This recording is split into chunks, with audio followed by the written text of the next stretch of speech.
muncul. Betul, Bu. Kantor. Oza kesini tadi sama siapa? Sendirian. Sendiri. Sekarang kan jam istirahat. Oza sudah makan? Sudah, Bu. Sudah. Oke, tadi pelajaran pertama sama siapa? Kami belajar bahasa Indonesia sama Ibu Nur Halimah. Bu Nur Halimah. Gimana? Enak belajarnya? Seru? Seru banget, Bu. Seru banget. Alhamdulillah. Berarti suka sama pelajaran bahasa Indonesia. Suka, Bu. Tadi sekolahnya diantar? Ya, Bu. Diantar sama siapa? Diantar sama ayah. Ayah. Orang tua lengkap? Alhamdulillah masih. Alhamdulillah. Jadi Oza gimana? Apa yang mau disampaikan? Jadi gini, Bu. Oza mau sedikit sharing ke Ibu, boleh? Tentu saja boleh dong, dengan senang hati. Menurut Oza, ruangan BK itu gimana? Menurut Oza sih, Bu, ruang mereka bukan untuk anak yang bermasalah aja, tapi juga untuk anak yang ketika punya cerita atau masalah bisa cerita ke Ibu. Bagus sekali. Berarti Oza mengerti ya, ruangan BK itu bukan hanya tempat anak yang bermasalah, tapi ruangan BK juga bisa menjadi tempat belajar, tempat curhat, tempat berbagi. Semua itu bisa kita belajar di sini sama-sama. Baik Oza, sebelum kita memulai bimbingan konseling, Ibu mau menjelaskan sedikit mengenai asas-asas di dalam bimbingan konseling. Yang pertama yaitu ada yang namanya asas kerahasiaan. Jadi Oza datang ke sini bercerita kepada Ibu akan menjaga kerahasiaannya. Kemudian ada yang namanya asas kesukarelaan. Oza datang ke sini tadi dipaksa? Tidak, Bu. Tidak. Oza datang ke sini secara sukarela, tidak ada paksaan dari manapun. Terus berceritanya harus terbuka dan berbicara dengan sejujurnya, agar kita bisa menyelesaikan permasalahannya dengan tepat nantinya ya. Gimana? Oza masih mau melanjutkan? Sebelum lanjut, Oza minum dulu. Doa selalu. Biar lebih sedikit santai. Sudah? Kalau sudah, kita sepakati waktunya ya selama 30 menit. Setuju? Setuju. Kalau setuju, isi dulu surat pernyataan. Isi di sini nama, jenis kelamin, kelas, alamat. Kemudian udah baca dulu suratnya. Di situ tanda tangan di sini.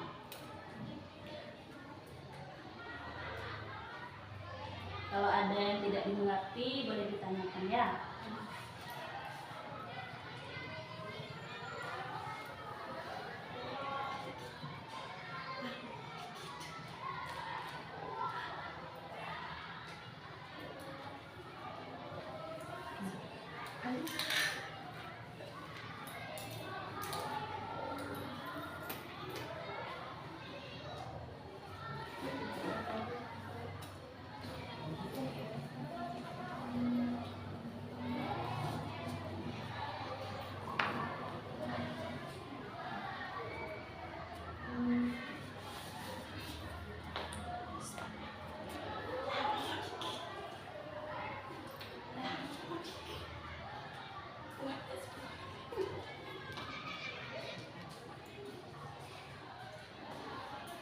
Oke, berarti Oza setuju dan bersedia apapun yang diceritakan akan dirahasiakan.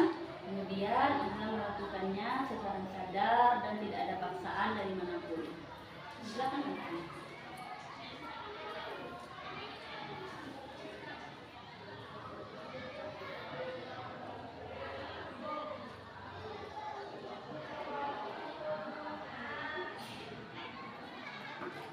Sudah ya? Kalau sudah, sekarang gimana? Apa yang mau Oza sharingkan sama Ibu? Jadi gini, Bu. Kan sekarang Oza kelas 9. Jadi Oza bingung, Bu. Setelah lulus SMP, Oza mau melanjutkannya kemana? SMA atau SMA? Itu Oza bingung sih, Bu. Walaupun masih lama, tapi harus Oza siapkan dari sekarang. Oh, bagus sekali. berarti Oza sudah menyiapkan karir sekolahnya dari jauh-jauh hari. Bagus itu. Jadi dari dalam hati Oza yang paling dalam, kira-kira Oza minatnya di mana? Masuk SMA atau masuk SMK? Kalau Oza sih Bu lebih minatnya ke SMK, ngambil jurusan desain sih Bu. Bagus sekali tuh. Terus? Alasan Oza masuk SMK itu simpel sih Bu, karena setelah lulus dari SMK, Oza bisa melanjutkan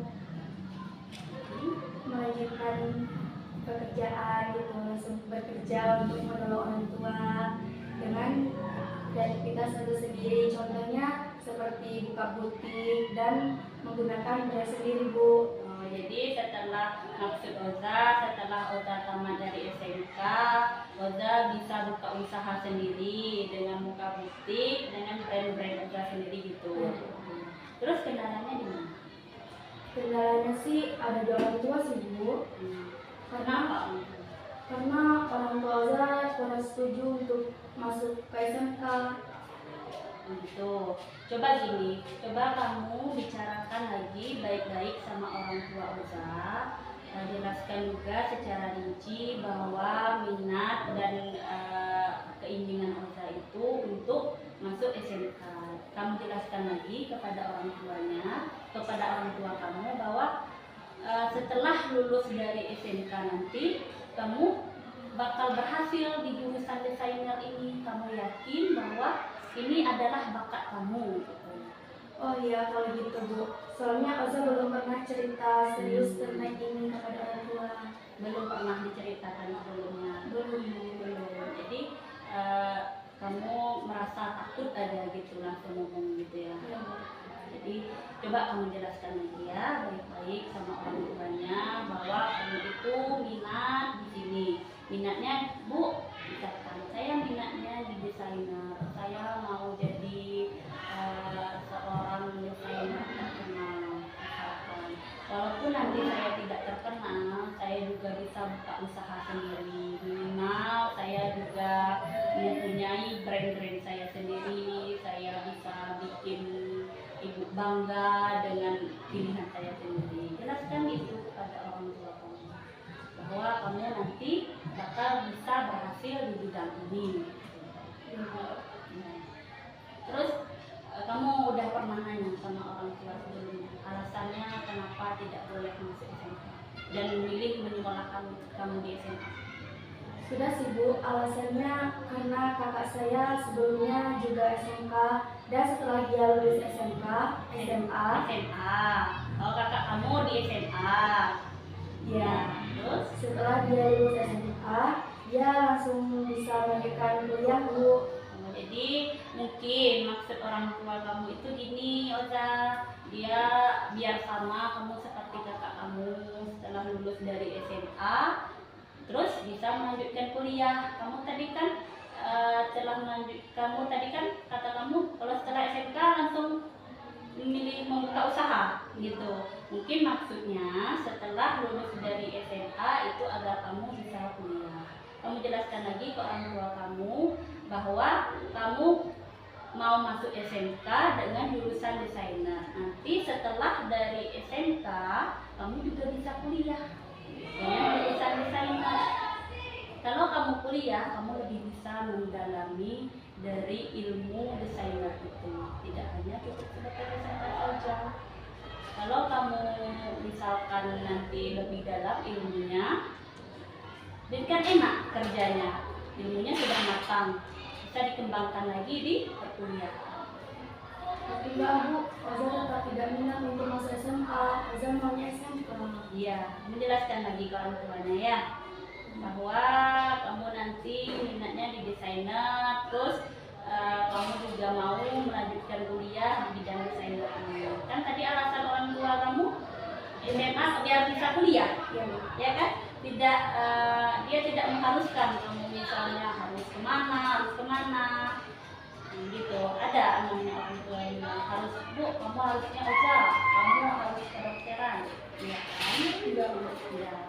Jadi kamu jelaskan lagi secara baik-baik ya, bahwa kamu mau di desainer, di SMK jurusan desainer. Nanti Bu setelah lanjut lulus dari SMK SMK saya melanjutkan lagi kuliah di jurusan desain agar ilmunya lebih matang. Sudah ngerti sekarang? Sudah paham ya? Kira-kira nanti kalau setelah dari SMK, kira-kira kalau diizinkan nanti masuk SMK, SMK berapa? Kalau Oza sih minatnya ke SMK 2 Bu. Selain tidak jauh di rumah, Oza dulu juga pernah ke SMK 2 melihat kualitasnya sangat bagus. Dan kalau seandainya Oza punya bakat lebih, prestasi lebih, Oza bisa dikirimkan ke perusahaan bagus sekali. Oh gitu, sangat bagus itu. Jadi pokoknya kamu tetap semangat dan jangan lupa berdoa juga, tetap menggali bakat kamu di bidang yang tadi dan jangan lupa juga di bidang-bidang yang lain juga, jangan dilupakan ya. Terus jangan lupa juga berdoa kepada Allah agar Allah berkenan untuk mengabulkan semua apa yang kamu rencanakan, apa yang kamu inginkan, semuanya bisa berjalan dengan lancar. Siap Bu, terima kasih ya Bu. Ya, sama-sama. Terus, Oza, coba gini deh. Setelah nanti Oza misalkan dibolehkan sama orang tuanya masuk SMK, terus apakah Oza masih berminat untuk melanjutkan usaha atau mau kuliah? Kalau Oza sih minatnya langsung kerja sih Bu. Untuk kerja, kenapa? Karena biar bisa membanggakan kedua orang tua. Anda bisa membanggakan kedua orang tua. Terus gini, kalau misalkan Oza langsung bekerja, apakah ilmunya cukup di SMK itu? Insya Allah sih Bu, kalau Oza belajar masing dulu, insya Allah Sudah cukup. Jadi ibu sarankan sama Oza, alangkah lebih baiknya nanti Oza mendalami ilmu desainer di perkuliahan.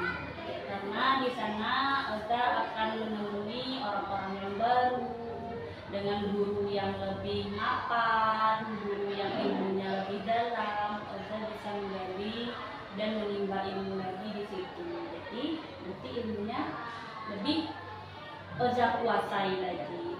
Mau seperti siapa kira-kira Oza? Kayak desainer terkenal gitu. Ada nggak yang Oza impikan? Yang seperti siapa?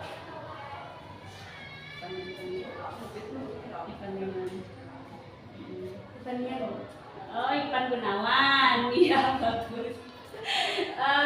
Kayak Ivan Gunawan kan dia itu desainer terkenal, jadi Oza termotivasi dari situ ya. Ya Bu.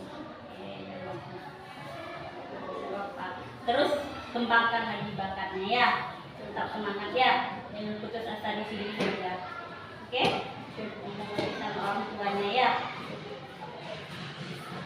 Ada yang mau diceritakan aja nggak? Tidak Bu, cukup itu saja. Karena Oza bingung Bu, karena setiap hari selalu memikirkan ini sendirian.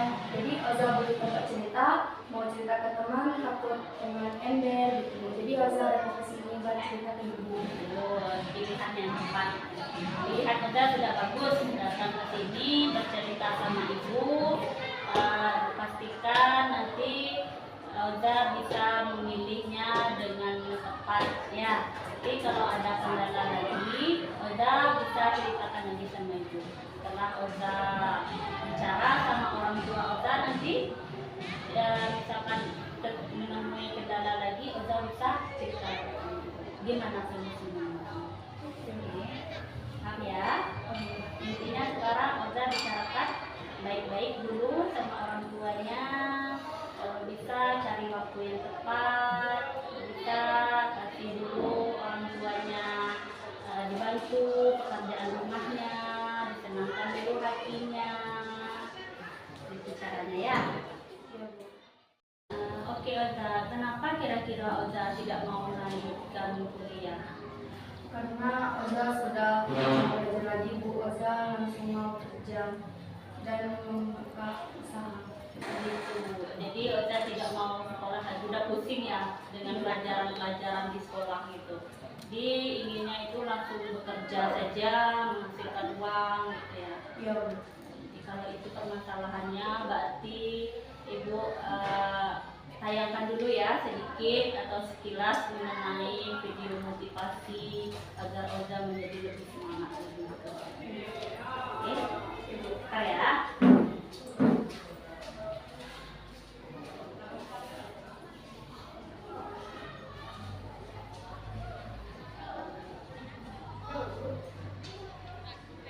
Oza, sekarang coba Oza lihat dulu motivasi belajar di sini. Siapa tahu nanti Oza pikirannya lebih terbuka untuk melanjutkan kuliah.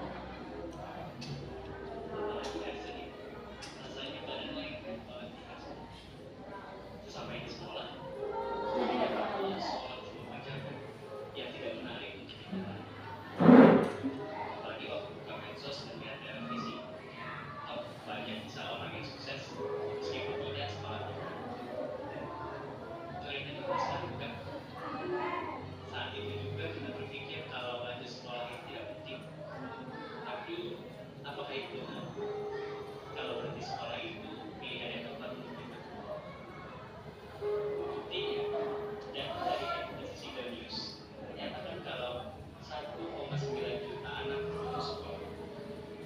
Dari jumlah itu diketahui bahwa 2 dari 5 orangnya adalah pengangguran, 2-nya lagi kerja serabutan, dan 1 sisanya memiliki penghasilan. Jadi masih yakin tidak lanjut sekolah?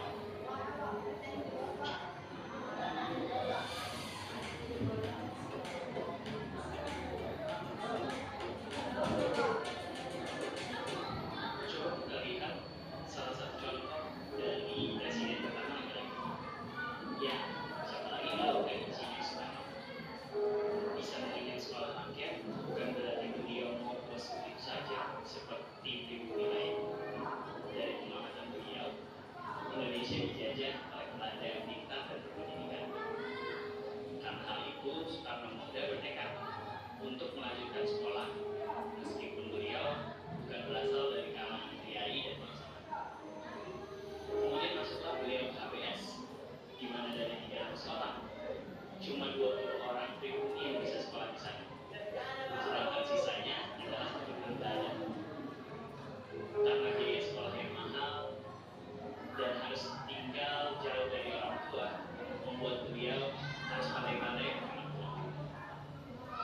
Memang tidak murah bagi seorang Imandan atau pribumi untuk bisa bersekolah di HBS.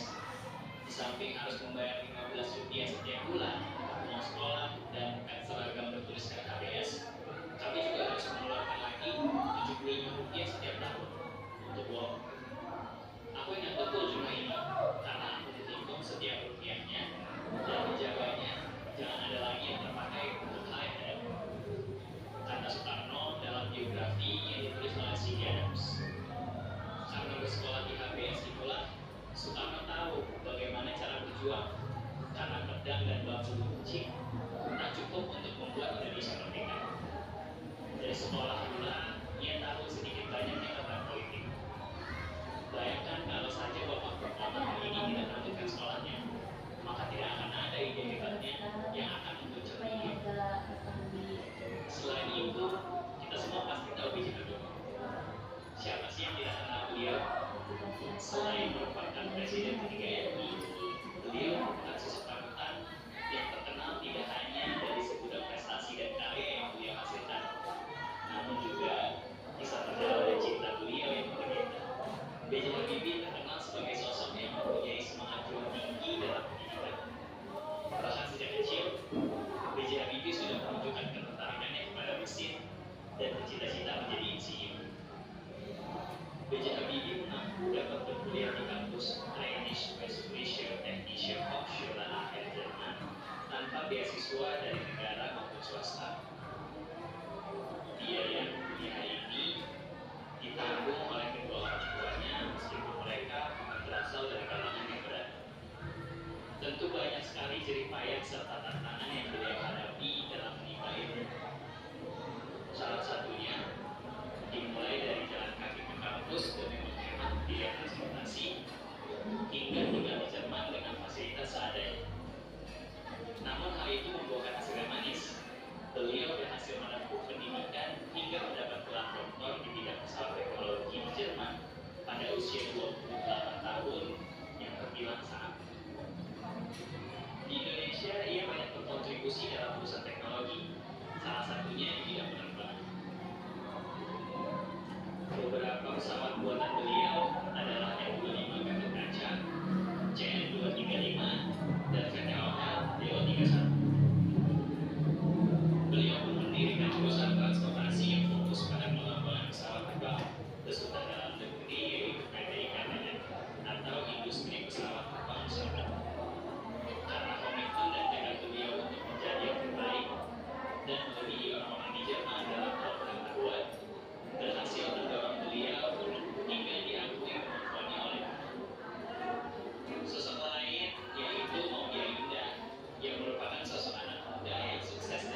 Stanford University pada tahun 2019 lalu.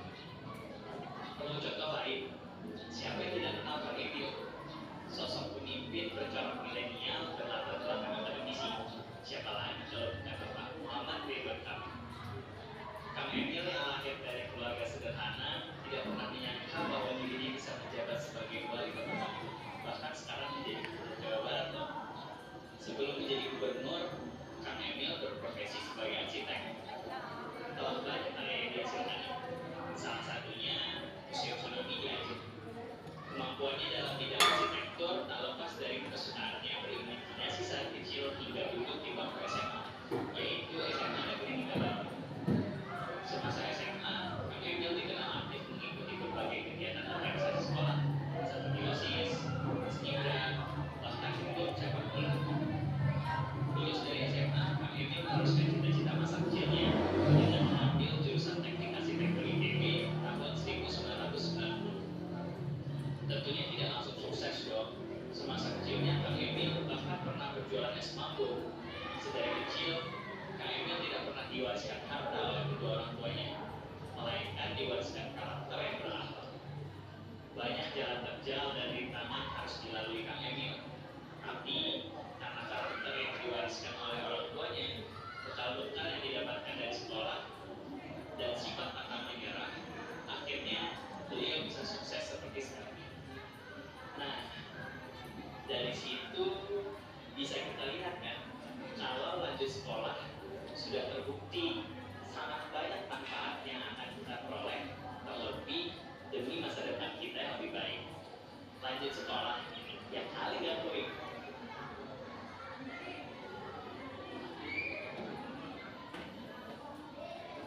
Ya.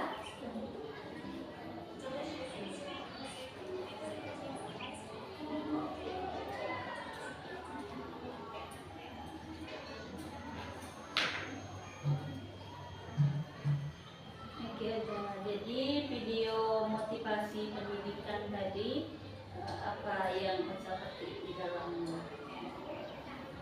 Pendidikan berpengaruh untuk kehidupan kita. Terus lagi Sekolah tinggi bisa membuat kita lebih sukses dengan bakat yang kita raih lewat perkuliahan. Good.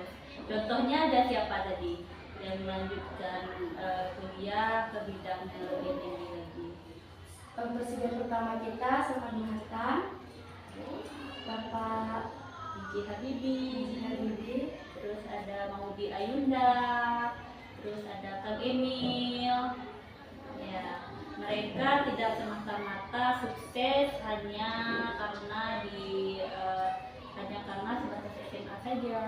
Mereka dari SMA terus melanjutkan pendidikan yang lebih tinggi lagi, seperti contohnya perkuliahan. Ya, harus mendalami ilmu lagi. Di dalam perkuliahan pun juga kita tidak hanya mengambil tentang ilmu belajar, misalnya contohnya seperti desainer, tidak hanya desainer saja. Kita bertemu dengan orang-orang baru di sana, dengan pemikiran yang baru, kita belajar juga dengan dosen-dosen yang lebih berpengalaman. Jadi ilmu kita menjadi lebih matang. Ya, gimana Ota? Masih mau langsung bekerja terutama SMK?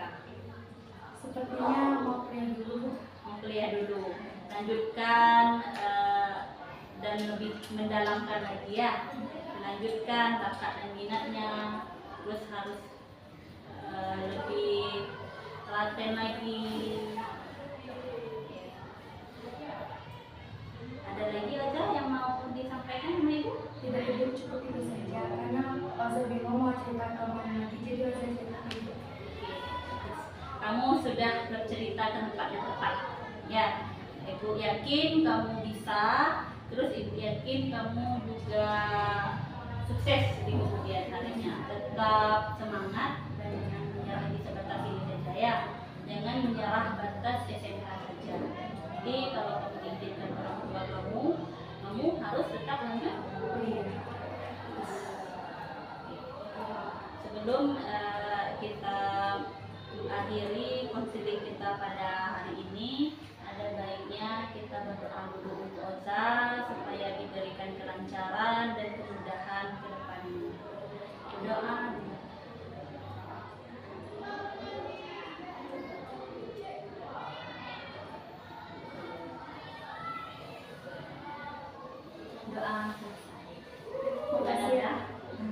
Udah, tenang. Senang. Udah plong, lega rasanya. Sudah Bu. Udah. Terima kasih ya Bu sudah mendengarkan cerita Oza hari ini. Ya, sama-sama. Jangan lupa nanti kembali ke sini lagi ya. Kalau ada kendala, ada yang perlu ibu bantu, sini aja.